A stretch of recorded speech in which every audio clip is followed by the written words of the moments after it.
Allah u naxariistay duqa Muqdisho waxa uu geeriyooday dhaawac ka soo gaaray qarax ka dhacay xarunta dawladda hoose isbuuc ka hor. siyaabo kala duwan ayuu ugu soo muuqday siyaasadda Soomaaliya oo uu ku soo jiray sanadihii ugu dambeysay.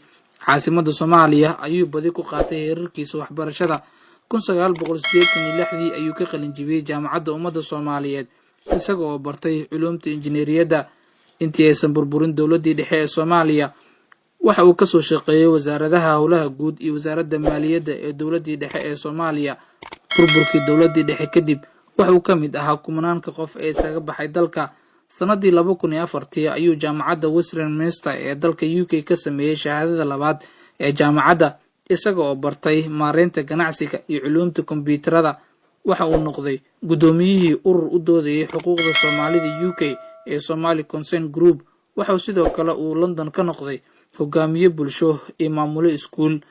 waxa uu marar badan ka soo muuqday dawladihii dalka soo maray burburkii dawladdii dhexe ee kadib. 2 jeer ayuu noqday wasiirka wasaaradda warfaafinta xukuumadda Soomaaliya.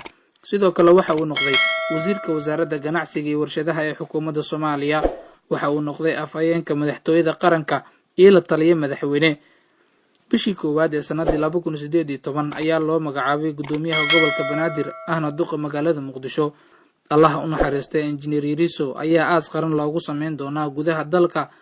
waxa geeridiisa ka tacsiideeyay mas'uuliyiinta ugu sareysa dalka, qaybaha bulshada iyo safiirka qaramada midoobay ee siyaasadda Soomaaliya.